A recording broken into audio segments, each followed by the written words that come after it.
He was called America's dad. A man trusted by millions, welcomed into homes night after night. His voice was familiar, his presence comforting, his laughter unforgettable. For decades, he represented something rare: stability, wisdom, and warmth. Families gathered around their televisions, children laughed at his jokes, parents admired his guidance, and for a moment, everything felt simple. But behind the laughter, behind the sweaters, behind the image that felt almost too perfect, was a truth no one wanted to believe. A truth that would take years to surface, and even longer for the world to accept. Because sometimes, the people we trust the most are the ones hiding the darkest secrets. This is the rise and ruin of Bill Cosby. Before the fame, before the fortune, before the admiration that stretched across generations, there was a boy growing up in North Philadelphia. A place where life wasn't easy, where opportunity was limited, and where the future often felt uncertain. William Henry Cosby Jr. was born on July 12, 1937, into a working-class family. His father served in the military, often away from home, while his mother worked tirelessly to support the family. Money was tight, expectations were high, and the environment around him demanded resilience. The streets were loud, unpredictable, and sometimes unforgiving. But even in that environment, something about him stood out. He had a natural ability to make people laugh. Not just laugh, but forget. Forget the struggles of the day, forget the stress of life, forget the weight they carried. It was more than humor. It was connection. It was escape. And it was powerful. As a child, he quickly learned that laughter could change a room. It could shift tension into ease, turn silence into joy, and create a sense of belonging. That ability didn't just make him popular, it made him memorable. But life outside of those moments was not always easy. Discipline was strict at home, and expectations were clear. His mother believed in hard work, structure, and perseverance. She pushed him, knowing that talent alone would not be enough to carry him through life. School, however, presented its own challenges. He was intelligent, but restless. Focus didn't come easily, and the structure of the classroom felt limiting. He preferred storytelling, interaction, and expression over rigid instruction. Some teachers saw potential beneath the surface, but others saw distraction. What they didn't realize was that the very traits that made him difficult to manage in school would one day become the foundation of his success. Eventually, he made a decision that would change his path. He left high school and joined the United States Navy. For many, this would feel like stepping away from opportunity, but for him, it became a turning point. The military gave him discipline, structure, and direction. It shaped his mindset and taught him responsibility. Yet even within that structured environment, his personality remained the same. He told stories. He entertained. He connected.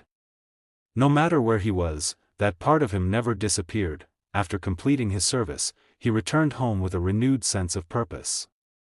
He earned his high school equivalency diploma and enrolled at Temple University. It seemed like he was aligning with a more traditional path: education, stability, a defined career. But deep down, something else was calling him. Something louder than expectations, louder than logic.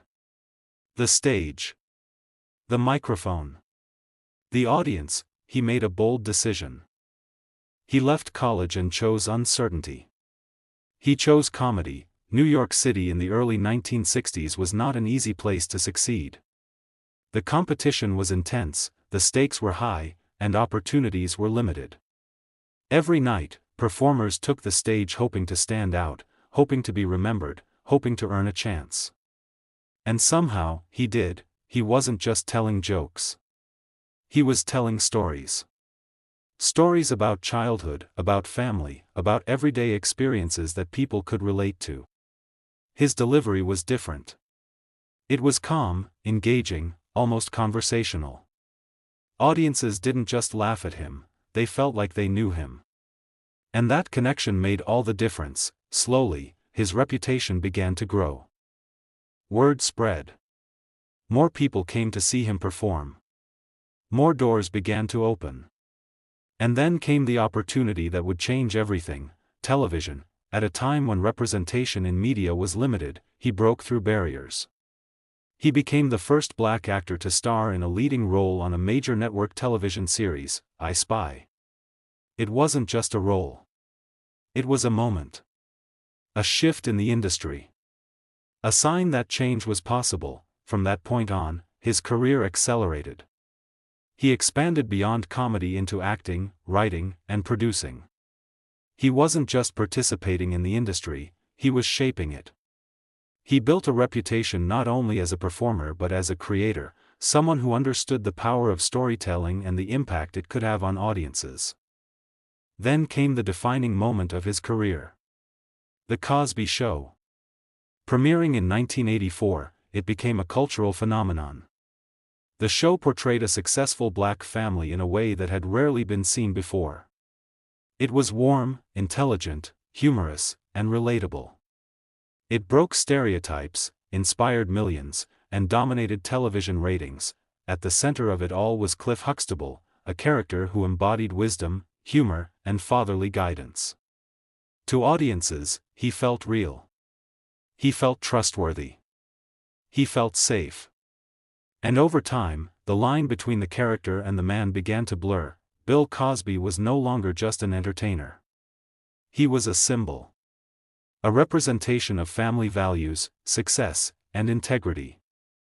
He became one of the most influential figures in entertainment. His wealth grew, his influence expanded, and his image became nearly untouchable. But while the world saw success, something else was happening beneath the surface. Quietly. Subtly. Almost invisibly. There were whispers. Allegations that didn't match the image. Stories that seemed out of place against the backdrop of his public persona. At first, they were easy to ignore. Easy to dismiss. Because when someone reaches that level of admiration, people don't want to believe anything that challenges it. The image was too strong.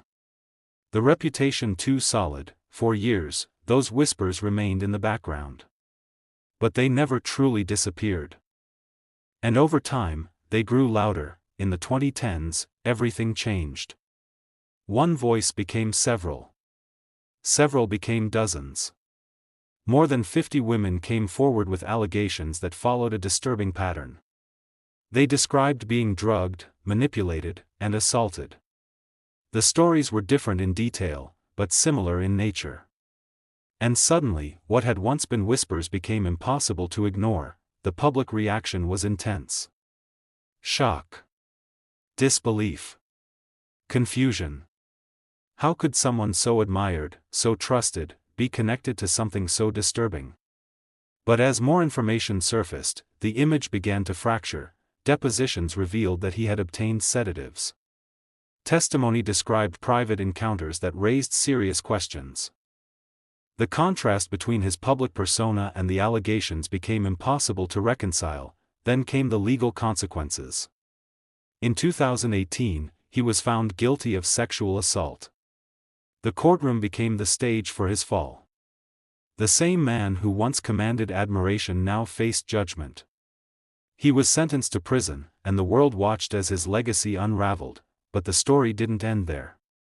In 2021, his conviction was overturned due to a legal technicality. He was released. The decision sparked controversy. Some viewed it as justice served, others as a failure of the system. But regardless of legal outcomes, the damage to his reputation remained. Civil cases continued to emerge.